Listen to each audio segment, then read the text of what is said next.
to the front of the mat and let's just start to unwind. And so what my theme, my idea for this class is it's a celebration of what we've been doing all year. So we get to celebrate being strong within ourselves. And where we've really been working this year is at letting go, at unwinding, so that we can find that inner strength. So that, because we can be caught up in the busyness of the doing and and then our own actual inner strength is lost because it can't get through the knot that is the knot in our stomach or the pain in our head. So as we've been unwinding and letting go in our muscles, hopefully then our wisdom and our strength gets to arise naturally. And so what I'm inviting for us for this whole Christmas period, because you might think you're working on yourself and then you go hang out with your family and you discover a whole new level of personal development that is available. So what I'm inviting in for our sort of my intention, my blessing, my offering for this class. You can obviously change it. It's based around that prayer of serenity. Please give me the serenity to accept the things I cannot change, the courage to change the things I can, and the wisdom to know the difference. And I want to add in 2 other kind of words. And one is like vision or clarity or ability to see. So I'm going to use the word vision, but really what it means is at whatever the situation we're in, that we can actually see what's present. And the other word is compassion, so that we can have compassion mainly for ourselves, but also for the others, so that we have the clarity of vision, compassion, and then the wisdom to choose either serenity, just go with the flow, or courage. Change the things that you can change, or accept that we cannot. Which in summary pretty much is we can change ourselves and we can't change anybody else. So there's a little tip. If you're wondering, if you wish they just wouldn't do blah, that is an example of outside of your control, girl. So anyway, so that's kind of what I'm inviting in, is this whole really, for me, to be able to use this wisdom, we have to see. We have to be able to see the bigger picture. And so to invite that little bit of vision, clarity into our lives, into ourselves. In our physical body today, then it's about noticing where in my body am I a little bit sticky or stuck? And what is the story here? Is it somewhere that if I play, it will release? Or is it something I should just receive and accept for today and not fight with it? Can I explore change, or should I receive acceptance? And can I do it all from a place of compassion? So there you go. That's all we're going to do in an hour. We'll be enlightened in the end. So how I'm going to do that from a physical thing is just initially finding our feet. So I like to kind of let weight change from side to side so that I can see what does it feel like to put all my weight through my right foot and not be supported by my left. And then switch. What is it like to put my weight through the left foot? And play from right to left. And then see, can I receive that feedback, that weight further up? Is it not just in the foot and ankle? Can I receive it? Can I feel it? Can I have the vision or the awareness of what is that like up to my hip? And up to my hip on the other side. And maybe yes or no, this is where surrendering into what is present. And what is it like then on the other side? Can we take that weight the whole way up and the freedom up into the shoulder? Can we access the shoulder from the foot, one side and the other side? Now for me, I need a little bit of wiggling to kind of check it out, find a bit of freedom, and then receive. So in my body, what I tend to do is if I'm pressing in on the left foot, Have a little wriggle through the left shoulder until I can receive. It's like, a power hose, well, it could be a power hose, of water coming up through the left leg, through the left waist, into the left shoulder, and reaching in and maybe even out the left hand.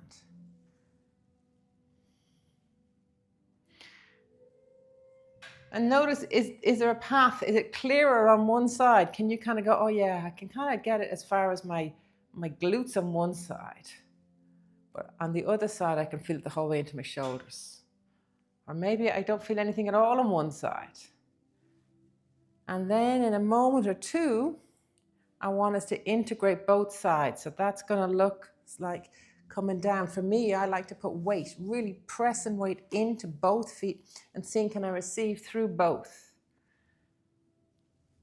And doing that a couple of times. Each time, maybe the water, I'm using the analogy of water, but that energy, that chi can come a little bit higher. And maybe like turning on the Christmas tree lights, they can come the whole way up to the angel on the top.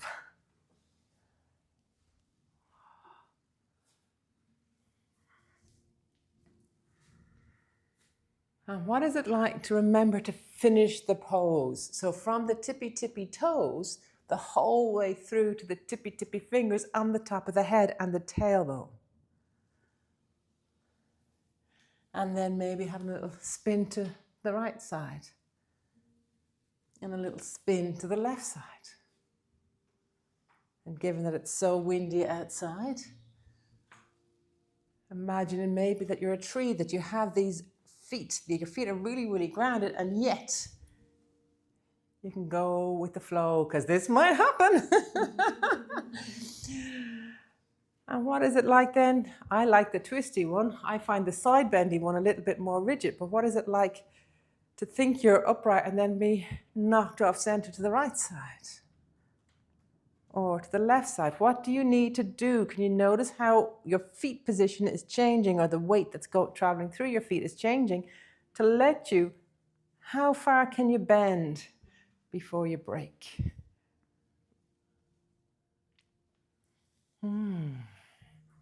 Can you lean into whatever support is there for you? So if it's your kids driving you mad, is your husband there for you? If it's your sister driving you mad, is your brother there for you? Or is it just a nice cup of tea? What is it, the support? What supports have you got? So as you lean into one side, as you're being, and gravity, notice how gravity will take you a little bit. Can you then push off your support to bring yourself back upright? Can you do a yoga nidra and bring yourself back upright? And a little bit backwards, we haven't gone back yet. And breathe, oh yeah, and breathe. And maybe then, whenever it is, you're ready to explore forward, letting yourself come forward. And again, this isn't a static position. This is again with movement. Where can you access movement? Where does your body want to bring movement? My body wants to, like, as if I'm climbing a rope upside down. I don't know what I'm doing, pulling in something. I don't know what I'm doing. But one shoulder wants to rise and the other. One leg wants to come off, one foot wants to come off the floor and then the other. But see, where in your body, what is your body asking? Does it want to go from side to side, or does it want to go up and down? So go with where it is that your body is asking you and calling you to go to. And then switch it up.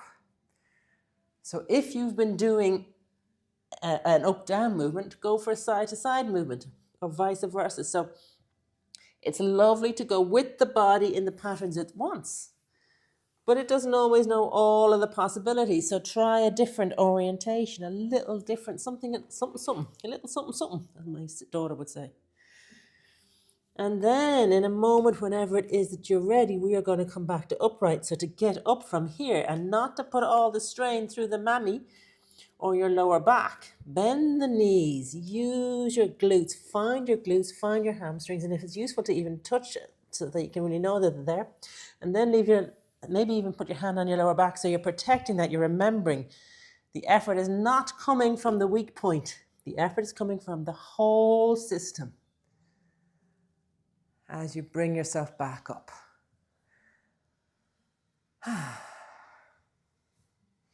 How's that? Let's continue to play. I'm going to need a mat for this. In fact, I'm going to take 2 mats because why not?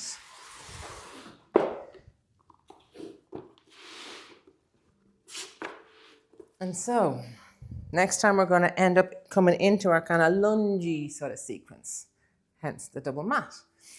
So again, find yourself being just pushed a little bit off center and then come back to center. Or notice if you're pushed a little bit off center that you tend to rebound, that the body wants to rebound before it comes back to center.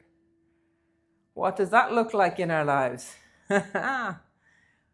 Someone pushes you a little bit one way and you go, shag you. You think that's what you think. Let me show you.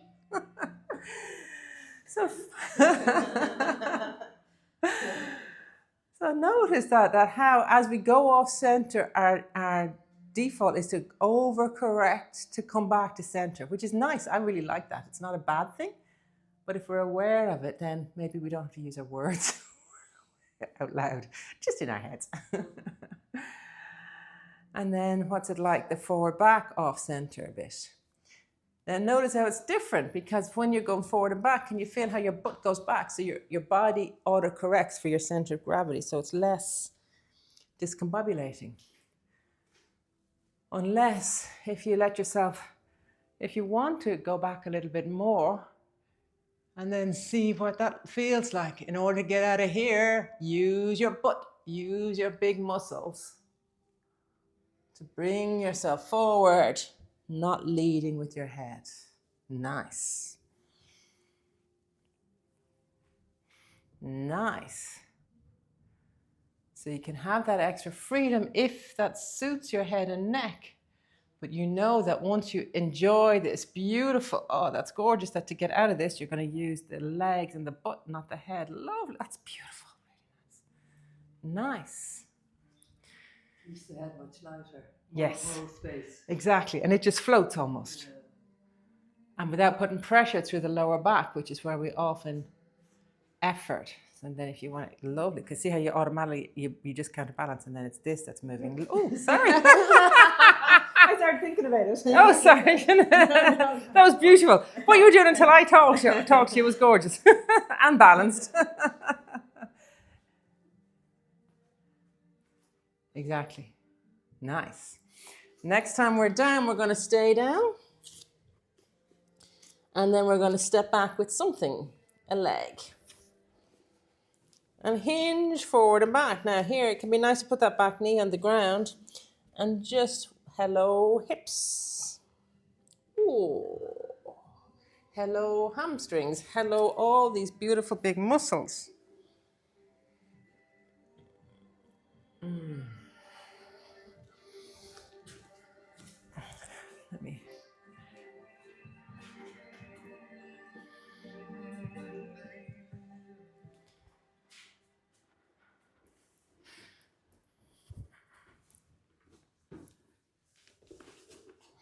And if you want a little bit more, you can lift the back knee. And then notice how you need to change where the balance and the weight is coming from. So you can, again, take your butt back or forward, but it's different with the back knee. Do you want to keep the back knee straight? Has one impact. Do you want to bend the back knee? Needs something completely different. If you bend the back knee and head sit back, can be quite challenging. And then whatever way you're playing, take the 2 hands on the ground, because we're going to take the second leg back to meet it. Check that you're balanced, you know, that you're taking the weight through the full hands. And then take that leg back. And you're in some version of plank. So see, for you, what does that feel like today? Can you even lift one leg? That's not a leg, that's a hand. Lift one hand. Do you want to take your butt higher? Into it more like a dog? Are you enjoying plank? What happens if you lift a leg? And if you lift another leg? And then somehow find your way back onto being flat on the ground. So it might be through pose the child and sliding yourself forward.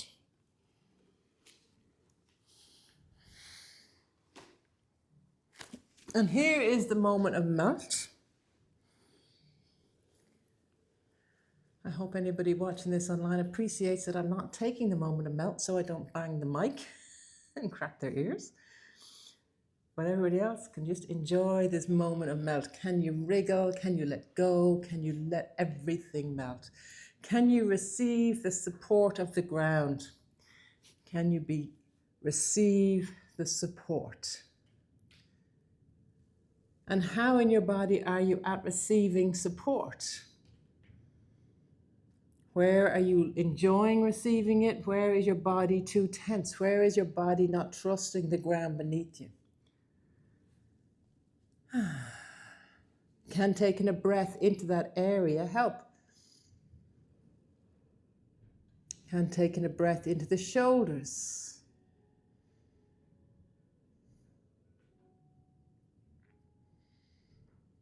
Taking a breath into the diaphragms, all of the diaphragms. So diaphragm at the throat, diaphragm in the middle of the body, diaphragm at the pelvic floor. Diaphragm even in the knees and feet.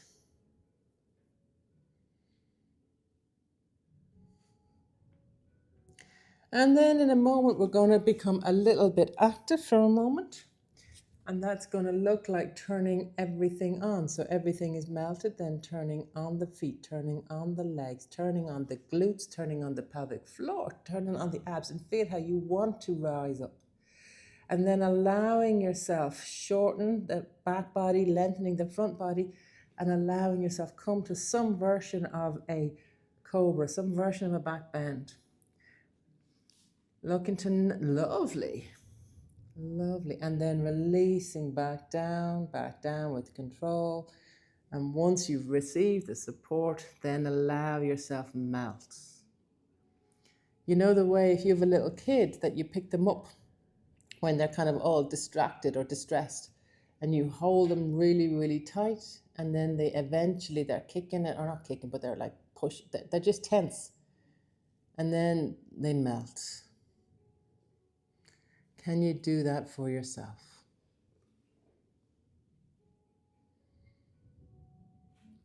One more time, turning everything on, activating, lifting up. And this time we're going to continue the journey. So once you've reached wherever it is that you're happy to, take your hands in under at your chest and use your upper body strength. So not dumping into the back to bring yourself up. Then hinge. Hinge, tuck your toes, enjoy a little hair. Lengthening through the back. Lengthening through the armpits. How much love do you give your armpits? And I don't think rolling a bit of deodorant on counts as love. And then to all fours, bend the knees and bring yourself to dog. First dog of the day, most likely. See what you want to do. Do you want to walk it out?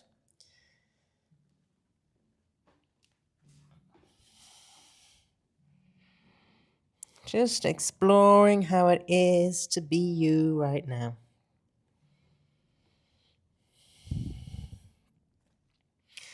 And then in one moment, we're going to bring the leg that you led with somewhere, somehow, to between the hands. So you can see bringing it out, bringing it up.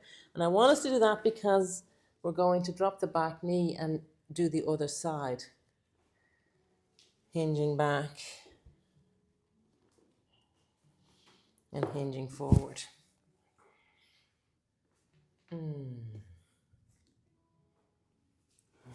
Playing with this idea of sitting back towards the heels, coming forward, overshooting, and just exploring what is it like. Where is the lengthening possible and where is the resistance?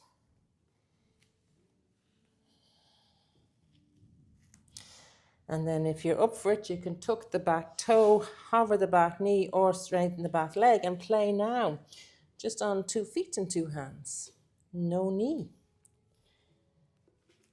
To go towards sitting back now with the bent knee is a whole other ball game. On the other hand, you could straighten that leg. 2 completely different things. Bending the knee and straightening the knee. And with the front, again, bent knee or straight knee. 2 bent knees, 2 straight knees. How long are your arms?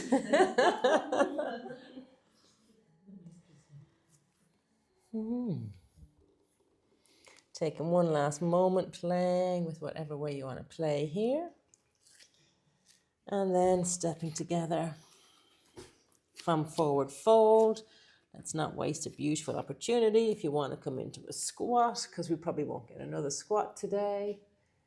And from your squat, bullet train. Or gently. Back to standing.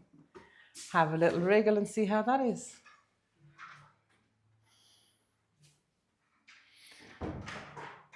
I'm going to bring us to, we're going to explore pigeon and see how pigeon is, because it's nice, it's close to the ground, a lot of hip stuff. You look excited. So the question is, how are we going to get into pigeon? One of my first teacher training, we had a ballet, she